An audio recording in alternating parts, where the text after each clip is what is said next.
what you're given, that's how we live it. Don't be mad at the system, it's simply how we've existed. I hear a lot of people talking like they politicians and choose to be an accountant because it's safe. Twinkle lectures की अगली video को देखने के लिए इस channel में आपका most welcome है। आज हम बात करेंगे समान रूप से आवेशित रिंग या वलय के कारण विद्युत क्षेत्र। आवेशित के बाद रिंग दिखाई नहीं दे रहा है, लेकिन वलय से पहले रिंग लिखा हुआ है, जो प्रकाश के परावर्तन के कारण आपको दिख नहीं रहा है। चलिए, तो आज हम क्या बात करेंगे? समान रूप से आवेशित रिंग हो या वलय हो, लेकिन समान रूप से आवेशित होनी चाहिए। अब समान कैसे होगा? कैसे कहोगे समान रूप से आवेशित है? तो मान लेते हैं कि ये एक गोला है, इस पर जब हम Q आवेश देंगे तो ये इसकी सतह पर समान रूप से क्या हो जाएगा? फैल जाएगा। इसकी सतह पे समान रूप से क्या हो जाएगा? फैल जाएगा। जब हम करंट इलेक्ट्रिसिटी की बातें करूंगा, उसमें मैं आपको डिटेल से समझाने का पूरा प्रयास करूंगा। देखिए, सबसे पहले हम क्या करेंगे? एक रिंग लेंगे। पहले फिगर को समझने की कोशिश कीजिए, और मैं गारंटी लेता हूं कि अगर आप फिगर को समझ जाओगे तो आप इस पूरा जो व्यंजक हम प्राप्त कर रहे हैं उसको निकालने में आपको किसी प्रकार की कठिनाइयों का सामना नहीं करना पड़ेगा। तो सबसे पहले हम क्या करेंगे? एक रिंग लेंगे, यानी वलय लेंगे। चलो जी, एक मैंने रिंग ले लिया। इसकी त्रिज्या R, इसका केंद्र O। अब थोड़ा सा त्रिज्या को आगे बढ़ा के व्यास कर दो, यहां पर A कर दो, यहां पर B कर दो। अब समान रूप से Q आवेश इधर है, पूरी Q आवेश फैला हुआ है। समान रूप से Q आवेश क्या है? फैला हुआ है। अब हमें देखो क्या करना है।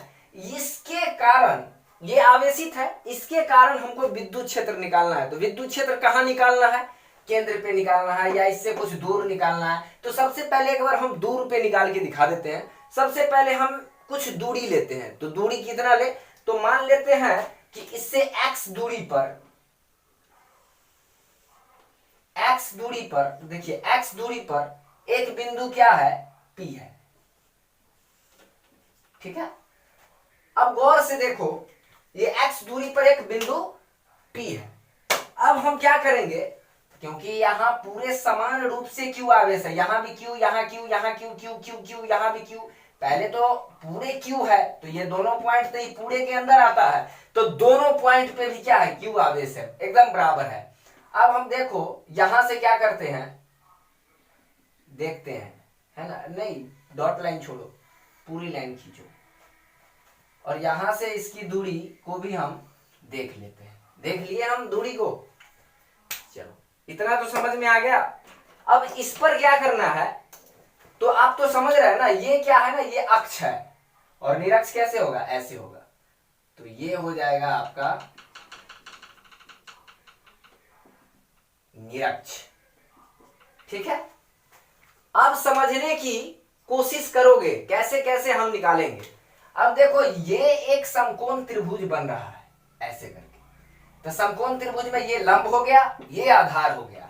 समकोण त्रिभुज को आप अच्छा ढंग से जानते होगे, बचपन से लेके आज तक क्लास 6 से आपने समकोण त्रिभुज को पढ़ना शुरू किया होगा, और आज तक आपने क्या पढ़ा? समकोण त्रिभुज पढ़ा। आज भी पढ़ रहे हो, और अगले आने वाले क्लास में भी समकोण त्रिभुज को भूलना नहीं है, क्योंकि वो कॉमन चीज है और उसका उपयोग हर जगह किया जाता है। तो ये क्या है? ये जो आपका है BOP समकोण त्रिभुज है। क्या है? समकोण त्रिभुज BOP में। हमको किस में चलना है? BOP में चलना है। BOP ये समकोण है, यहाँ 90 डिग्री का एंगल बन रहा है। अब इस त्रिभुज में हमको चलना है। इस त्रिभुज में आप देखो, इस त्रिभुज में हमको ये लंब है, ये क्या है? आधार है। हमको कर्ण निकालना है BP। और आपको एक चीज पता है, जब ये R होगा, जब वृत्त की त्रिज्या R होगी तो ये भी त्रिज्या R होगी, तो व्यास 2R होगा। जब ये R होगी तो ये भी R होगी। तो इस त्रिभुज में भी लंब और आधार बराबर है, तो इसका भी कर्ण क्या होगा? बराबर होगा। तो AP बराबर BP हो जाएगा, या BP बराबर AP हो जाएगा, और निकल के आ जाएगा लंब का स्क्वायर जोड़ आधार का स्क्वायर, तो आर स्क्वायर जोड़ एक्स स्क्वायर, तो इसकी दूरी हो गई रूट अंडर आर स्क्वायर जोड़ एक्स स्क्वायर, और इसकी भी दूरी हो गई रूट अंडर आर स्क्वायर जोड़ एक्स स्क्वायर, इसकी यही दूरी हुई। अब एक चीज सोचने वाली बात है यहाँ पे, फिर आगे बता रहा हूं, फिर बहुत ही आसान है, सोच लोगे तुरंत हो जाएगा। अब एक बार हम फिर से लेके चलते हैं घटक के बारे में, ठीक है। घटक से पहले आपको एक चीज बता दूं कि प्लस आवेश के कारण जो विद्युत क्षेत्र होता है वो दूर होता है, ऐसे होता है, ऐसे। इस वाली चीज को देखना पड़ेगा आपको, और माइनस वाली जो होती है उसका इस ओर होता है, ऐसे इस टाइप से, इसका इस तरफ होता है, ये माइनस वाली है, और ये क्या है, प्लस वाली है। अब इन दोनों चीजों को हम उठा के इसके ऊपर रखते हैं। देखो यहाँ पे ये क्यू आवेश प्लस पूरे हर जगह पर फैला हुआ है, यानी इसमें माइनस की कहीं से चर्चा नहीं की गई है, बिल्कुल माइनस की चर्चा नहीं है, सिर्फ और सिर्फ किसकी चर्चा है, प्लस की चर्चा है। तो यहाँ पर भी प्लस है, तो यहाँ पर भी प्लस है, और सब बिंदु पे भी प्लस है, लेकिन हमको फिलहाल दो ही बिंदु पे क्या करना है, चर्चा करना है। तो इस आवेश के कारण विद्युत क्षेत्र किधर होगा, इधर, इसके कारण भी किधर होगा, इधर, यानी मुख्य रूप से विद्युत क्षेत्र किधर होगा, इधर, है ना। तो इसके कारण किधर होगा, इधर, इसके कारण किधर होगा, इधर, इसके कारण हो गया आपको इधर, और इसके कारण हो गया आपको इधर। समझ रहे हो ना मैं क्या कह रहा हूं, समझ रहे हो। अब देखो मान लेते हैं कि यहां पर थीटा कोण बन रहा है, तो यहां भी कितना बनेगा, थीटा बनेगा। ये 10वां क्लास में आपने पढ़ा होगा स्पर्श रेखा, टेंजेंट वाली चैप्टर में, इसमें मैं डिटेल नहीं बताऊंगा। क्लास 12th में जाने के बाद आप 10th वाली चीज को सीखोगे कैसे होगा। भाई डिमोशन नहीं चाहिए मेरे को, डिमोशन बहुत खराब चीज होता है। फिर ये थीटा है तो ये भी थीटा है। अब गौर से देखो ये बी है या ए है, ठीक है, किधर से भी लो, बी ए किधर से भी लो फर्क नहीं पड़ता है। कोई विद्यार्थी इसको भी बी लिख सकता है और इसको भी ए लिख सकता है, इससे भी कोई फर्क नहीं पड़ता है। देखो ये ए के कारण विद्युत क्षेत्र कितना आया, विद्युत क्षेत्र को हम ई से सूचित करते हैं ना, इसके कारण ई आया, इसके कारण भी कितना होगा विद्युत क्षेत्र, ई होगा। नहीं पता है तो ई मानना पड़ेगा, लेकिन दोनों ई अच्छा नहीं लगता है, तो एक E1 कर देते हैं और एक को क्या कर देते हैं, E2 कर देते हैं। अब गौर से देखो ये अक्ष है, ये वाली लाइन क्या है, अक्ष है, और ये वाली लाइन किस चीज का काम कर रहा है, निरक्ष का काम कर रहा है। अब आगे समझने की कोशिश करो, आगे मैं क्या कह रहा हूं।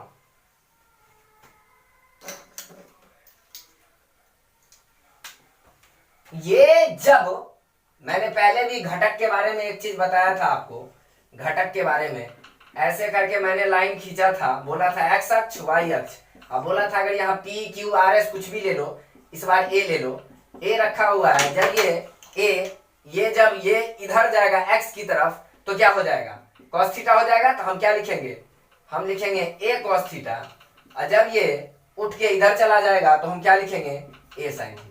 एक्स और वाई को याद रखना है, कौन किधर जाता है तो किधर होता है। अब इस चीज को उठा के हम इसके उधर रख देते हैं, इस फिगर के ऊपर, आप आसानी से समझ जाओगे, बहुत बड़ा चीज नहीं है। देख लो जब ये E2 उठ के इस पे आएगा यानी कि वाई का काम कर रहा है, तो ये हो जाएगा क्या चीज, जब ए था तो ए साइन थीटा हो गया था, तो ये हो जाएगा E2 साइन थीटा, तो इसको हम क्या कहेंगे, E2 साइन थीटा। लेकिन ये वाली इस पर आया तो E2 साइन थीटा, लेकिन ये वाली जब इस पर आया तो E2 कॉस थीटा। यहाँ पे साइन थीटा हुआ था और यहाँ पे हो जाएगा E2 कॉस थीटा। और जब ये वाली अब देखो दो विद्युत क्षेत्र था ना, तो ये इस पर भी गया, ये इस पर भी, ये वाली के कारण जो विद्युत क्षेत्र था इस पर भी गया, इस पे भी गया, और ये वाली के कारण जो है ये इस पर भी जाएगा, इस पर भी जाएगा, तो ये जब वाई पे आएगा तो हो जाएगा E1 sine theta, E1 sine theta, है ना। और जब ये वाली इस पर जाएगा तो हो जाएगा E1। अब एक चीज समझने की कोशिश करो, E1 साइन थीटा और E1 cos theta, sorry E1 sine theta और E2 साइन थीटा दोनों क्या है, विपरीत दिशा में है। देखो ये बीच से एक अक्ष पास है, ये अक्ष के ये इधर है, ये इधर है, तो निरस्त हो जाएंगे। लेकिन ये क्या है ना, ये अक्ष जो पास है ये दोनों एक ही साइड है। इतना तो समझ रहे होगे ना। तो चलो आगे देखते हैं क्या कह रहे हैं हम। माना कि O केंद्र तथा R त्रिज्या वाले एक रिंग पर Q आवेश तथा रिंग के केंद्र O से, तो केंद्र O से अक्ष पर ए नहीं x दूरी पर, तो यहां से लेके यहां तक कितना दूरी पर, x दूरी पर, अक्ष मतलब ये अक्ष पे ही x दूरी पर एक बिंदु P स्थित है। तो देखो O से x दूरी पर एक बिंदु है यहाँ P, नाम मैंने लिखा था लेकिन इसके अंदर चला गया, एक बार फिर से लिख लो P, है ना, यहाँ P लिखा था लेकिन अंदर चला गया, ठीक है, एक बिंदु P स्थित है। अब ये बिंदु क्या है, अब देखो मैंने बताया भी था आपको कि AP बराबर BP हो जाएगा, AP बराबर BP हो जाएगा समकोण त्रिभुज से, इज इक्वल टू, और लंबाई इसका होगा r square plus x square, ठीक है। अब AP बराबर BP तो हो गया, मैं आपको फिर से समझाऊंगा, आप समझ जाओगे। पहले पिछली जितने सारे मेरे लेक्चर वीडियो आए हैं उसमें मैंने ये बताया था कि जब यहाँ पे आवेश हो, यहाँ समझो, यहाँ पे क्या हो, आवेश हो, मान लो Q, और यहाँ पर P बिंदु पर अगर विद्युत क्षेत्र निकालना हो तो हम सबसे पहले क्या ऐसे निकालते हैं कि Q अपॉन R स्क्वायर से, है ना। इस पर विद्युत क्षेत्र कितना होगा अगर ये R दूरी पर स्थित है तो हम क्या करते हैं, नियतांक को अगर हटाओ तो क्या होता है, आवेश बट्टा दूरी का स्क्वायर, नियतांक गुने आवेश बट्टा दूरी का स्क्वायर, नियतांक गुने आवेश अपॉन दूरी का स्क्वायर, यही करते हैं हम, करते हैं कि नहीं। तो हम इसके कारण विद्युत क्षेत्र क्या माने थे, E1, इसके कारण क्या माने थे, E2, तब ना ये E2 x अक्ष के साथ आया या अक्ष के साथ आया तो क्या हुआ, cos थीटा हो गया, E2 cos थीटा, और जब ये sin थीटा के साथ चला गया तो E2 sin थीटा हो गया, सॉरी y के साथ चला गया तो E2 sin थीटा हो गया। सेम उसी प्रकार E1 भी आपको इसके साथ आ गया y के साथ तो क्या हो गया, E1 sin थीटा, और ये अगर अक्ष के साथ चला गया तो क्या हो गया, E1 cos थीटा। लेकिन हम तो A के कारण जो मैंने माना था वो तो E1 ही है, और मैंने B के कारण जो माना था वो क्या है, E2 ही है। तो इसका मान, इस पर विद्युत क्षेत्र मैंने E1 माना, लेकिन ये कैसे निकलेगा विद्युत क्षेत्र, तो चलो A पर स्थित Q आवेश के कारण P बिंदु पर विद्युत क्षेत्र, है ना, A पर स्थित Q आवेश, इस पर भी Q आवेश, इस पर, तो A पर स्थित Q आवेश के कारण विद्युत क्षेत्र, है ना, P बिंदु पर जो ऐसे है E1, तो E1 का मान कितना होगा, तो KQ की जगह KQ, और दूरी कितना है यहाँ से यहाँ तक, इतना, इसका स्क्वायर करेंगे, स्क्वायर से रूट हट के इतना आएगा, अब B से भी निकालेंगे फिर भी उतना ही होगा, इसलिए दोनों बराबर होगा, क्योंकि एक तो देखो अगर आवेश और दूरी दोनों बराबर हो जाए तो किसी भी बिंदु पर विद्युत क्षेत्र का भी मान क्या होगा, सेम ही होगा। सबसे पहले इतना का स्क्रीनशॉट करो, फिर आगे बताता हूं। चूंकि यहां पर क्या करेंगे, चूंकि AP बराबर क्या हो गया था, BP, इसलिए E1 बराबर क्या हो गया, E2 हो गया। अभी E1 का मान निकाले थे ना, KQ upon R square plus x square, और BP के कारण भी निकाले थे, यानी कि AP BP इक्वल है, दूरी इक्वल है, इसलिए विद्युत क्षेत्र क्या है, इक्वल हुआ, आवेश भी क्या है, इक्वल है, क्योंकि Q जो है समान रूप से इस रिंग के ऊपर फैला हुआ है। नेक्स्ट देखिए, E1 sin थीटा और E2 sin थीटा घटक, मैंने घटक पहले बताया था ना, ये दोनों घटक विपरीत दिशा में होने के कारण, देखो इसके बीच से अक्ष पास है, एक उस साइड है एक इस साइड है, दोनों अलग अलग दिशाओं में है, विपरीत दिशा, उल्टी दिशाओं में, एक इधर है एक इधर है, तो क्या हो जाएगा, निरस्त हो जाएगा, है ना। लेकिन ये दोनों क्या है, सेम दिशा में है, सेम दिशा में है, लेकिन द्विध्रुव वाली गलती मत करना, क्योंकि द्विध्रुव में क्या किए थे हम, ये दोनों को जोड़ दिए थे, इसमें नहीं जोड़ेंगे, क्योंकि एक में क्या था प्लस, द्विध्रुव में क्या होता है, एक प्लस क्यू होता है, एक क्या होता है माइनस क्यू होता है ना, इसलिए मैंने क्या किया, जोड़ दिया था, है ना। अब इसमें नहीं करेंगे हम, नहीं जोड़ेंगे, इसमें कोई एक ले लेंगे, क्योंकि E1 और E2 क्या है, इक्वल है, और E1 और E2 क्यों इक्वल है, क्यों इक्वल है, अब सेम है ना, ये आवेश के कारण जो विद्युत क्षेत्र होगा और ये के कारण होगा वो तो सेम होगा ना, क्यों सेम होगा, वो तो आप लोग को पहले ही मैंने बता दिया था, सेम होगा, आवेश का मान भी बराबर है और दूरी भी यहाँ से लेके बराबर है, तो विद्युत क्षेत्र का मान क्यों नहीं बराबर होगा, मैंने निकाल के भी दिखाया है। तो ये E1 E2 क्या है, बराबर है। अब E1 E2 जब बराबर है तो E1 E2 का जो मान है, E1 cos theta E2 cos theta, यही E1 ना इसके साथ गया तो E1 cos थीटा हो गया, और इसके साथ आ गया तो E1 sin थीटा हो गया। तो E1 cos थीटा और E2 cos थीटा की कभी मान क्या होगा, बराबर होगा, क्योंकि जब E1 E2 बराबर है तो ये cos थीटा लगाने के साथ भी क्या होगा, इक्वल ही हो जाएगा।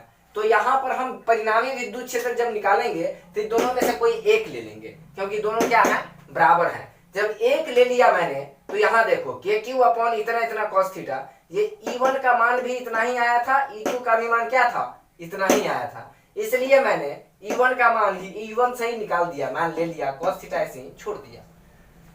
इतना का स्क्रीनशॉट ले लो। देखिए E बराबर, इससे पहले क्या था, E बराबर KQ upon R square plus X square into cos theta. cos theta की जगह मैंने लिख दिया x upon root under R square plus X square. मैंने कैसे लिख दिया, आपको पता है ना, cos थीटा बराबर क्या होता है, आधार बटे कर्ण। आधार का मान क्या है जी, ये आधार है, दोनों त्रिभुज का आधार तो यही होगा ना, तो आधार ये है, तो आधार x हो गया। कर्ण क्या है, या तो E ले लो या तो ये ले लो, दोनों सेम है, तो कर्ण हो गया। आपको कर्ण का मान कितना है, R square plus X square. मैंने इससे ये यहाँ पे cos थीटा का मान क्या किया, मैंने डाल दिया। और आपको मैंने पिछली वीडियो में भी बताया था, जब किसी भी चीज से पावर, सॉरी किसी भी चीज से जब रूट हटता है तो पावर कितना आता है, 1/2 आता है। तो किसी भी चीज से, तो इससे रूट हटेगा तो पावर कितना इस पे आएगा, 1/2 आएगा। तो देखो भाई, E is equal to KQ upon R square plus X square into X upon R square plus X square का 1/2। अब बताओ देख के कि ये पावर 1 है, इस पर क्या है 1, और इस पर 1/2, और ये दोनों गुना में है। और जब गुना में होता है ना, जब गुना में होता है तो पावर क्या होता है, जुड़ जाता है। यही सेम काम हम यहाँ करेंगे। यहाँ पर दोनों का बेस जो है वो क्या है, R square plus X square है, पावर इसका 1 है, इसका 1 प्लस 1/1 प्लस 1/2 है। अब देखो E is equal to KQ upon, ये x इसमें आ गया, यहाँ हो जाएगा R square plus X square, यहाँ पर हो जाएगा 1 प्लस 1/2, यहाँ पे हो जाएगा E is equal to KQX upon R square plus X square का क्या हो जाएगा 3/2।